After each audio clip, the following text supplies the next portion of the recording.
اب یہ جو مسلمانوں کے لیے اپرچونٹی کیسے بنے گی، جو نظر آ رہا ہے کہ دنیا میں ایک پاور، جو میں نے شروع کی تھی بات یہ کہ وہ اب ڈیمالش ہونے جا رہی ہے، مٹنے جا رہی ہے، امریکہ اور اس کے اتحادی، یہ جتنا بھی یورپ وغیرہ ہے، اس کی تباہی کے دور کا آغاز ہو چکا ہے۔ ایک نئی ایمرجنگ پاور ہے جو آپ کو نظر آ رہی ہے، چائنا۔ اب ایک بات سمجھ لیں، یہ سٹرکچر مختلف ہے، وہ یورپ امریکہ، یہ چائنا، دو بالکل بظاہر مختلف اور آپس میں ایک دوسرے کے مد مقابل نظر آتے ہیں۔ اصل بات کیا ہے؟ یہ ان کے پیچھے طاقت ایک ہی ہے۔ وہ طاقت کون سی ہے؟ وہ سرمایہ دار ہے۔ یہ اگر میں بالکل دنیاوی لفظ استعمال کروں تو وہ سرمایہ داروں کی طاقت ہے۔ تمام وہ ملٹی نیشنل جو پہلے امریکہ میں کام کرتے تھے، انہوں نے ہی اپنا سرمایہ چائنا میں منتقل کیا ہے۔ یہ جو ٹرمپ کا رائٹ ہینڈ تھا، جس کو ابھی اس نے نکالا ہے، جو یہ ٹویٹر والا ایلان مسک، اس نے اپنی جو ہے نا وہ سب سے بڑی جو اپنی وہ الیکٹرانک گاڑیاں بنانے کی جو انویسٹمنٹ کی ہے وہ چائنا میں کی ہے۔ آپ بات کو سمجھیں، یہ وہی طاقت ہے جس نے سلطنت برطانیہ کو وہ طاقت بنایا تھا جس پہ سورج غروب نہیں ہوتا تھا، اور پھر جب اس کی ضرورت پڑی تو اس نے سلطنت برطانیہ کو وہ طاقت بنا دیا کہ جس پہ سورج چڑھتا ہی نہیں، اور اس نے امریکہ کو سپر پاور بنا دیا۔ وہی طاقت تھی، طاقت دوسری نہیں تھی، ملک دو تھے، ایک برطانیہ ہے، دوسرا امریکہ ہے، پیچھے جو طاقت تھی وہ ایک ہی تھی، اس نے جگہ بدلی تھی۔ جیسے آپ کراچی سے سرمایہ نکال کے لاہور لے آئیں، اتنی بات ہوئی تھی۔ اب وہی طاقت ہے جو اب ڈیمالش کر کے ویسٹ کو اپنا سارا سرمایہ منتقل کر رہی ہے چائنا۔ طاقت پیچھے وہی ہے۔ یہ چائنا کا عروج نہیں ہے، وہ اسی طاقت کا ہو۔ ہم یہ کہیں گے بھائی چائنا کو عروج مل گیا، اور اگر یہ ہو جاتا ہے، وہ چائنا کیوں آ رہے ہیں، وہاں سے کیوں نکل رہے ہیں؟ ایک بات کو سمجھیں کہ یہ جو ویسٹ میں رینائنسنس مومنٹ تھی نا، اس کے نتیجے میں جو حقوق انسانی کا تصور وہاں پہ اجاگر ہوا تھا، تو وہاں سرمایہ دار، یعنی جو پہلے جیسے جاگیردار تھا تو اس کی ایک اتھارٹی ہوتی تھی، اور اس کے مزار غلام کی حیثیت میں ہوتے تھے، ان کے کوئی رائٹس نہیں ہوتے تھے۔ لیکن جب یہ صنعتی انقلاب آیا اور اس کے نتیجے میں جاگیردار سے اقتدار نکل کے سرمایہ دار کے پاس گیا، تو اس نے وہ اپنی وہ جو اتھارٹی تھی نا، اس کو ایک طرح سے اکوموڈیٹ کیا، لوگوں کو اپنے ساتھ فیسیلیٹیٹ کیا، یا جسے وہ کہتے ہیں کہ جی یہ جو پارٹیسپیٹیو سٹائل آف مینجمنٹ ہوتا ہے نا، وہ اختیار کیا، ون ون کی صورت بنائی۔ یہ ایک نیا انداز تھا۔ اسے ہم اپنے خاص ٹرم میں کہتے ہیں کہ وہ پہلے اگر فستائیت تھی تو یہ سوفستائیت ہے، یعنی ایکسپلائٹیشن اب بھی ہے۔ پہلے ڈنڈے کے زور پر جو ہے نا کام لیا جاتا تھا، اب یہ ہے کہ وہ اس کو جو ہے نا وہ جلیبی دکھا کر اور میٹھا دکھا کر شوگر کوٹڈ کر کے وہ کام لیا جاتا ہے۔ یہ سٹائل کا فرق ہے۔ جاگیردار آج بھی جو ہے، ہم تو چونکہ دونوں کو دیکھ سکتے ہیں، آپ یہ جو فوج بھی ہے نا، یہ بھی اصل میں جاگیردارانہ رنگ میں رنگی ہوتی ہے۔ ان کا سٹائل دیکھیں، جنرل صاحب کا دیکھیں، یہ اتھارٹیٹیو سٹائل ہوتا ہے، غلام بنا کے رکھنے والا ہے۔ اس کے مقابلے میں آپ سرمایہ دار کو دیکھیں، یہ جو عام طور پہ ہماری سیاسی پارٹیاں ہوتی ہیں، تو یہ بڑے میٹھے ہوتے ہیں، اندر سے کریت کے دیکھیں، یہ ان سے بھی زیادہ حوث میں بھرے ہوتے ہیں۔ ان میں وہ کوالٹی بھی نہیں ہوتی جو ان کے اندر پھر کوئی انسانیت ہوتی ہے، ان میں وہ بھی نہیں ہوتی۔ اوپر جو لبادہ ہوتا ہے وہ بہت میٹھا ہوتا ہے، یہ سرمایہ دارانہ ذہنیت ہوتی ہے۔ تو یوں سمجھ لیں کہ پہلے وہ لوہے کی زنجیروں میں کسی کو بیڑیاں پہناتے تھے تو کسی کو توق پہناتے تھے، انہوں نے سنہری جو ہے نا زنجیروں میں بندے کو باندھ لیا۔ یہ پیکج ہے، یہ آپ کو ملے گا، یہ آپ کو سہولتیں ملیں گی۔ تو وہ پیکج کے چکر میں بندہ جو ہے نا، پہلے وہ زبردستی ٹریڈ مارک اپنا جو ہے نا وہ داغتے تھے، اب ہم اپنے گلے میں خود اپنی مرضی سے ڈالتے ہیں، میں فلانی کمپنی میں کام کرتا ہوں، یعنی اس کا غلام ہوں، بدلے میں مجھے یہ پیکج ملتا ہے۔ اور وہ ہوتا کیا ہے؟ آپ ذرا اس سب کو ذرا جانچیں تو کیا ہوتا ہے؟ اس سٹیٹس کے مطابق خرچ بھی کرنا ہوتا ہے، یعنی دتھے نہیں کھوتی اوتھے جا کھلوتی۔ جنہوں نے وہ ہمیں دیا ہوتا ہے کاغذ کا پیپر ہوتا ہے نا، اور تو کچھ بھی نہیں ہوتا ہے، وہ ہیر پھر اسی بورڈ ہیڈ جو ہے نا جا کے کھڑا ہو جاتا ہے واپس ان کے پاس۔ 5 دن محنت کرو اور گدھے کی طرح محنت کرو۔ کبھی غلاموں نے اس طرح محنت نہیں کی جو آج انسان اپنی مرضی سے محنت کر رہا ہے، سرمایہ دار کے لیے محنت کر رہا ہے۔ 5 دن محنت کرے گا، 2 چھٹیاں ہیں، جاؤ سی پہ جاؤ، بیچ پہ جاؤ، ادھر جاؤ، کلب میں جاؤ، اور وہ جو سارا تم نے کمایا ہے نا وہ سوروں کی طرح جو ہے نا عیاشی کرو اور سب واپس ہماری تجوری میں جمع کرا دو، چھٹی۔ یہ ہے کنزیومر سوسائٹی۔ آپ اس کو سمجھیں تو بہرحال اس میں کچھ نہ کچھ تو لیکیج بھی ہو جاتی ہے، کچھ نہ کچھ سرمایہ دار کے ہاتھ سے نکل بھی جاتا ہے۔ تو بہترین اس کے لیے جو ہے نا نظام کیا ہوگا؟ اتھارٹیٹیو نظام ہو، کوئی فیکٹری کے اندر مزدور کوئی یونین نہ بنا سکیں، کوئی جو حقوق کی بات نہ کر سکیں، وہ جو بولے وہ کیا کہتے ہیں ہمارے ادھر پٹواری میں، الیانا تا سلیانا، بولا نہیں ہے تو اڑایا نہیں ہے۔ یہ چائنا کا نظام ہے۔ تو اس لیے سارا سرمایہ دار چائنا آیا تو کیوں آیا؟ کہ وہاں اسے سستی لیبر ملتی ہے، وہاں اسے کوئی مسئلہ نہیں ہے، چائنا ماڈل کی باتیں ہوتی ہیں۔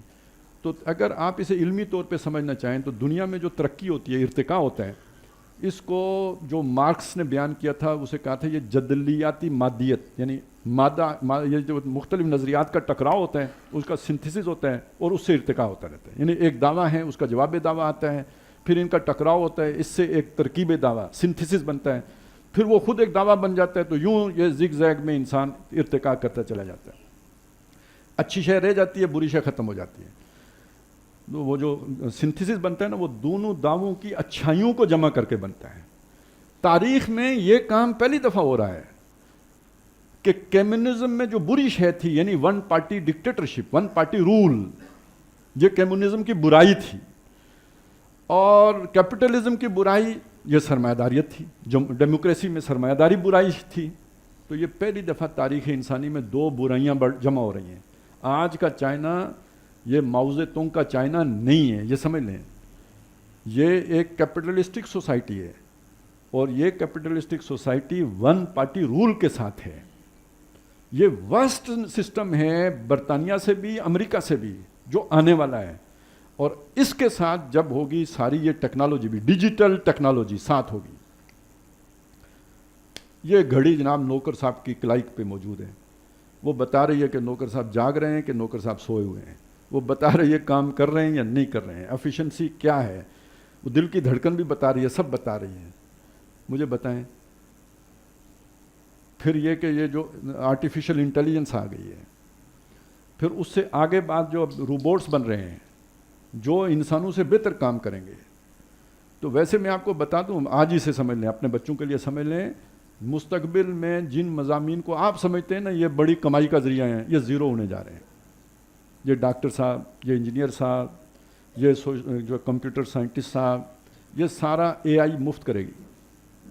اگر آپ نے کچھ بنانا ہے نا مستقبل کے لیے تو ڈالیں سوشل سائنسز میں، سائیکالوجی میں، یہ جو ہے نا پولیٹیکل سائنس میں، ان مضامین میں ڈالیں، سوشیالوجی میں۔ ان کی یہ چونکہ سینس جو ہے نا، اس کا تعلق سینس سے ہے، تو یہ اے آئی کے بس کی بات نہیں ہوگی۔ باقی جو سائنٹیفک مضامین ہیں اس میں تو اے آئی نے کسی کو چوں نہیں کرنے دینی ہے۔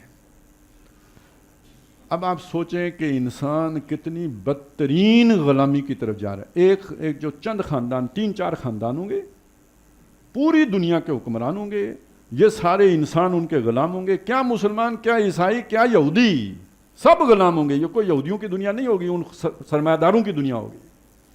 اب آپ سوچیں یہ ہو سکتا ہے؟ وہ خدا کا منصوبہ ہی سارا خراب ہو جائے گا۔ اب آپ کو سمجھ آئی وہ میں نے آیتیں آپ کو کیوں سنائی تھیں، وَلَوْلَا دَفْعُ اللَّهِ النَّاسَ بَعْضَهُمْ بِبَعْضٍ، اس لیے سنایا تھا۔ یہ نہیں ہو سکتا، یہ میرا یقین ہے، ایمان ہے، یہ نہیں ہو سکتا، اگرچہ کہ ہونے یہی جاتا ہوا نظر آ رہا ہے۔ تو میں یہ سمجھتا ہوں کہ اس کے بیچ سے رستہ نکلے گا۔ یہ امریکہ کی، یورپ کی ڈسٹرکشن ہم تو نہیں کر سکتے تھے، وہی کر سکتے تھے جنہوں نے بنایا ہے، وہ کر رہے ہیں۔ یہ نئی تعمیر جو ہو رہی ہے نا، یہ اصل میں بیل منڈے نہیں چڑھے گی۔ اس کے بیچ میں ہی وہ اللہ تعالیٰ کی طرف سے کوئی انٹروین ایسا کیا جائے گا جسے ہم سمجھ سکتے ہیں۔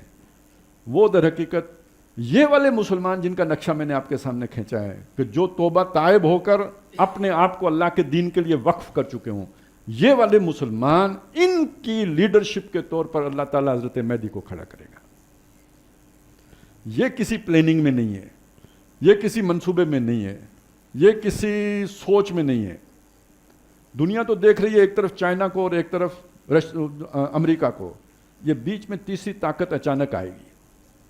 اب آپ سوچیں, آپ نے اگر دجال کے بارے میں پڑھا ہے تو اس کے بارے میں یہ بات حدیثوں میں آئی ہے کہ وہ غصہ کھا کے نکلے گا, غصہ کھا کے نکلے گا. بہت سے لوگوں کو ان باتوں کا فہم نہیں ہو پاتا. مسئلہ کیا ہے سمجھیں, ایک روایت وہ ہے جس میں تمیم داری بیان کرتے ہیں کہ میں نے دجال کو زنجیروں میں جکڑا ہوا دیکھا ہے. اب لوگ اسے جوڑ دیتے ہیں اس چیز سے کہ وہ غصہ کھا کے زنجیریں توڑ کے نکلے گا. یہ بات نہیں ہے, زنجیریں اس کی پہلے ٹوٹ چکی ہیں. میں جو سمجھاؤں مختلف روایات سے, نبی صلی اللہ علیہ وسلم سے 1000 سال کے بعد وہ آزاد ہو گئے. جو آج کی دنیا ہے یہ دجال کی دنیا اس نے بنائی ہے, پیچھے رہ کے بنائی ہے, سامنے نہیں آیا ہے.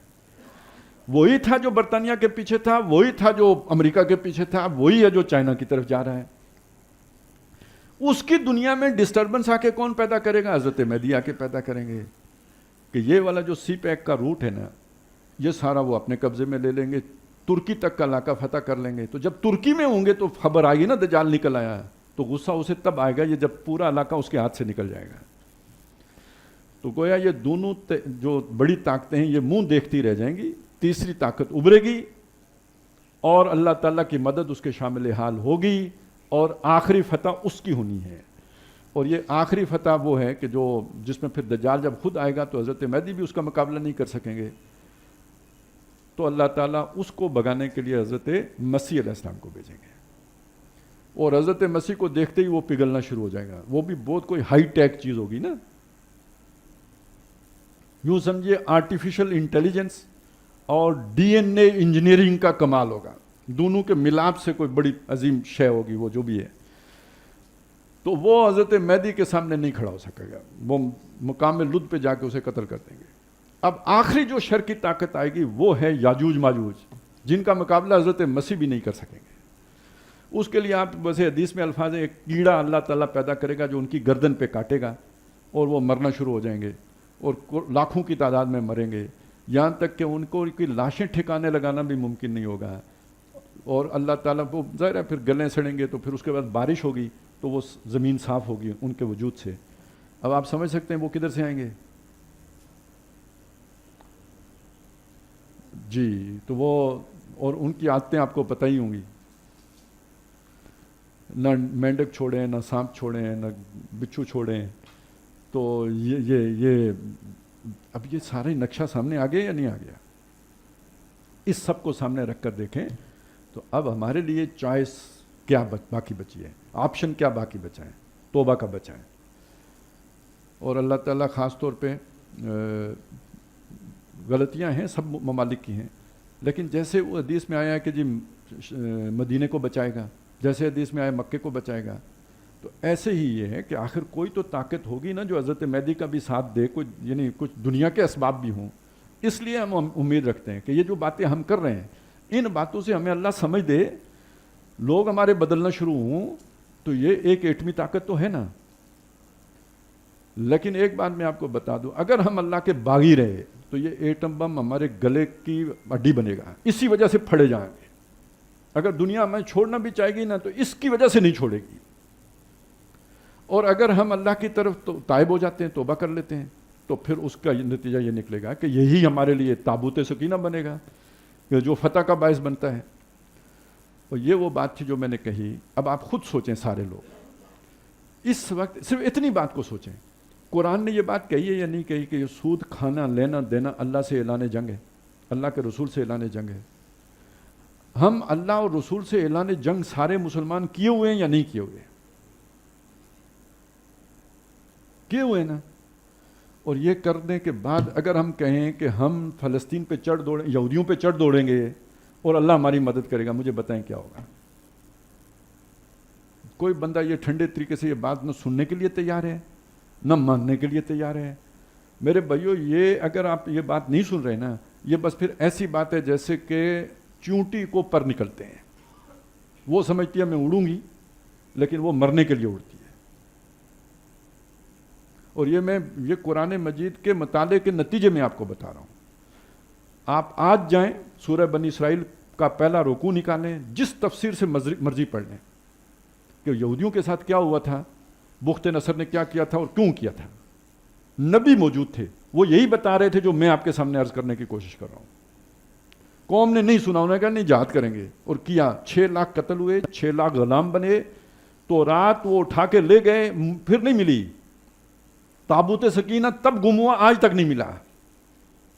ہیکل سلیمان علیہ السلام کے تعمیر کردہ مسجد پہلی دفعہ گری, مسمار ایک اینٹ سلامت نہیں چھوڑی گئی, کوئی ایک متنفس اس شہر میں باقی نہیں رہا. یہ وہ شہر تھا جب حضرت عزیر علیہ السلام کا وہاں سے گزر ہوا تو ان کی زبان سے وہ الفاظ نکلے جو قرآن نے نقل کیے, انا یحیی ھذہ اللہ بعد موتھا. اس طرح برباد ہونے کے بعد اللہ اسے دوبارہ کیسے آباد کرے گا. یہ بربادی وہ اس قوم پر آئی جس کو اللہ نے فضیلت دی تھی, جس میں نبی موجود تھے, اس وقت بھی موجود تھے جب یہ ہوا.